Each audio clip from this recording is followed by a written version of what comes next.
Hello दोस्तों, मेरा नाम है साहिल खन्ना और आज की वीडियो शुरू करते हैं। सबसे पहली न्यूज़ है एंड ग्रुप के आईपीओ की। मैंने आपको बताया था बहुत सारे लोग बिलियनियर बनने वाले हैं, पर चाइनीज गवर्नमेंट ने उसको सस्पेंड कर दिया है। मैंने आपको बताया था जैक मा को चाइनीज गवर्नमेंट ने बुलाया है और कुछ स्टेप्स हो सकते हैं। इतना बड़ा स्टेप होगा कि आईपीओ ही रोक दिया जाएगा, वो नहीं कह सकते थे। चाइनीज गवर्नमेंट का कहना है भाई हमने कंज्यूमर्स के सेक के लिए सब कुछ किया। अब एंड ग्रुप की बात चल रही है तो अलीबाबा के बारे में बात कर लेते हैं। अलीबाबा के जो क्लाउड वाला बिजनेस है, उन्होंने वहां पे $2 बिलियन का रेवेन्यू रिपोर्ट किया है।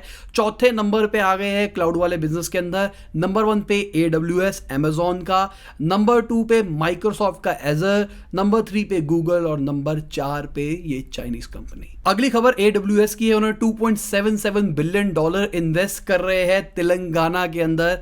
ये तेलंगाना की सबसे बड़ी FDI डील हो सकती है। अब ये इन्वेस्ट किसके अंदर कर रहे हैं? अपने डेटा सेंटर्स बनाने के लिए। तो तेलंगाना के अंदर भी डेटा सेंटर्स बनेंगे। और क्यों बनेंगे? क्योंकि इंडिया के अंदर बहुत ज्यादा यूटिलाइजेशन आने वाली है आने वाले टाइम के अंदर, तो ये पहले से ही तैयारी कर रहे हैं। जियो भी कह रहा था मैं इसके अंदर घुसूंगा। अगली खबर फिच रेटिंग वालों की है। उन्होंने अपने आंकड़ों को थोड़ा सा मॉडिफाई किया है। उनके एक्सपेक्टेशन से बेटर परफॉर्म कर रही है शायद हमारी इकोनॉमी। उन्होंने कहा था 2021 फाइनेंशियल ईयर के अंदर हमारा फिस्कल डेफिसिट 8.2% रहेगा जीडीपी का, पर वो 7.8% रहा। और साथ में उन्होंने कहा था कि हमारे गवर्नमेंट का रेवेन्यू डिक्लाइन करेगा 18.4% से, अब वो 18.2 पे प्रोजेक्शन कर रहे हैं।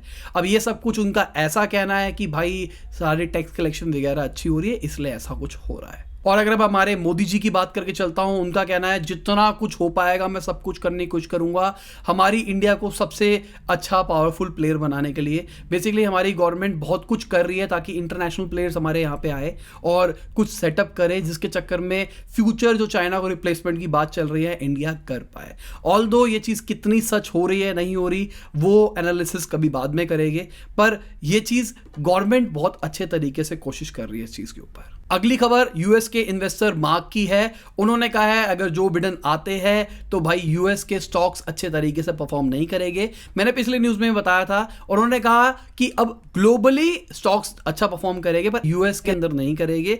रीजन उनका ये कहना है कि वो टैक्सेशन बढ़ाएंगे, इसके चक्कर में यूएस एक अच्छी अपॉर्चुनिटिक मार्केट नहीं रह जाएगी जहां पे लोग इन्वेस्ट करें। वो लोग बाहर ही इन्वेस्ट करने का पसंद करेंगे।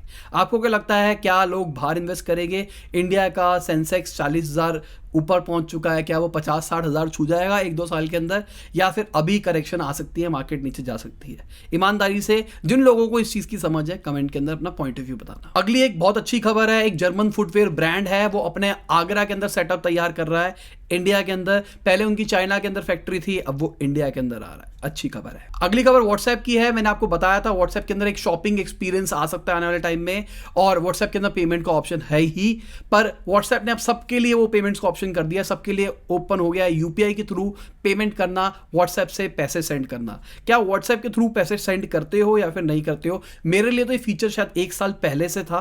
क्या अब आपके पास ये फीचर आ गया, आप यूज करोगे या फिर नहीं करोगे, या फिर वही पेटीएम वगैरह चलाओगे? अगली खबर NPCI की है। उन्होंने भाई कैप लगा दिया है यूपीआई ट्रांजेक्शन के ऊपर 30% की थर्ड पार्टी एप्स के लिए। मतलब वो एप्स जो कि खुद का बैंक नहीं रखती है उनके लिए 30% की कैप लगा दी। उनकी पूरी ट्रांजेक्शन के अंदर 3 महीने के अंदर 30% से ऊपर यूपीआई ट्रांजेक्शन नहीं होनी चाहिए ओवरऑल के अंदर। तो भाई इसके अंदर फोन पे को नुकसान हो सकता है, इसकी वजह से गूगल पे को नुकसान हो सकता है। पेटीएम को नुकसान नहीं होगा क्योंकि पेटीएम का खुद का अपना बैंक है। गूगल पे इंडिया के जो बिजनेस हेड है उनका कहना है कि भाई हमारे लिए तो ये चीज़ शॉकर थी, अचानक ही गवर्नमेंट ले आई। हमारे पास बहुत सारे कस्टमर्स हैं जो कि हमको यूज़ करते हैं, अब हमको कुछ ना कुछ करना पड़ेगा। बेसिकली जो एग्जिस्टिंग ऐप्स है गवर्नमेंट उनको 2 साल की डेडलाइन दी है कि 2 साल तक आप इन सबको सही कर दो। तो देखो क्या होता है क्या नहीं होता। क्या अपना खुद का बैंक बनाएगा गूगल भी इंडिया के अंदर? और अगर मैं अपने फाइनेंशियल मिनिस्टर की बात करके चलता हूं, उनका कहना है डिजिटल अगर ट्रांजिशन होगी उसकी वजह से हमारी इकोनॉमी रिवाइव हो सकती है, हमारी जीडीपी अच्छी होगी। रीजन क्या कहा गया है कि अगर लोग डिजिटल ट्रांजेक्शन करते हैं तो इसकी वजह से सारा पैसा वाइट रहेगा तो आराम से ट्रैक किया जा सकता है, आराम से ट्रैक किया जा सकता है। टैक्स कलेक्शन ज़्यादा आएगी तो रिवेन्यू ज़्यादा आएगा गवर्नमेंट के पास में, मतलब गवर्नमेंट प्रॉफिटेबल ज़्यादा रहेगी। क्योंकि इस टाइम पे बहुत सारे लोग चोरी करते हैं। जब आप किसी को कैश में पेमेंट देते हो ना, तो अगर वो चाहे तो वो कैश को जीरो कर सकता है, दिखाएगा नहीं रिकॉर्ड्स के अंदर कि मैंने किया या फिर नहीं किया। साथ में हमारी फाइनेंशियल मिनिस्टर का ये भी कहना है कि इस साल के एंड तक आते आते हमारी इकोनॉमी प्री कोरोना तक पहुंच जाएगी, मतलब कोरोना से पहले जैसी हमारी इकोनॉमी थी उस सिचुएशन तक पहुंच जाएगी। लॉजिकली कोरोना से पहले भी सिचुएशन उतनी अच्छी नहीं थी, पहुंच जाएगी तो बहुत अच्छा है, मतलब बेटर हो जाएंगे, पर उतने बेटर नहीं होंगे जितना सब सोच रहे हैं। अगली खबर फ्लिपकार्ट की है, उन्होंने यूएसपीएल के अंदर इन्वेस्ट किया है। यूएसपीएल एक ब्रांड है जो कि बड़े बड़े लोगों के साथ कोलैबोरेट करके कपड़े वगैरह निकालता है। विराट कोहली, कृति सेनन का भी खुद का ब्रांड है यहाँ पे। इससे पहले फ्लिपकार्ट ने आदित्य बिरला ग्रुप के अंदर भी इन्वेस्ट किया था, 7.8% शेयर्स एक्वायर किए थे, जिसके ऊपर पंगा हुआ था बहुत सारा कि बोला गया था कि ये चीज एफडीआई के अगेंस्ट है।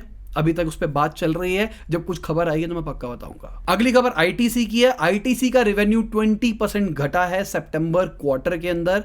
अब इसका रीजन क्या है, अपने पॉइंट ऑफ व्यू नीचे कमेंट के अंदर शेयर करो। क्या लोगों ने सुट्टा भी ना कम कर दिया है इसके चक्कर में? अगर किसी को आईटीसी के बारे में नहीं पता, आई बटन में वीडियो दे रहा हूं, जाके चेक कर लेना। पूरा डिटेल्ड केस स्टडी बना रखी है मैंने आईटीसी पे, बहुत पुरानी है पर सारी चीजें अभी भी रेलेवेंट है। अगली खबर टोयोटा की है। टोयोटा का ऐसा कहना है, टेस्ला वालों ने कहा था कि हमारी रेसिपी जो है वो पूरी दुनिया को बदल देगी।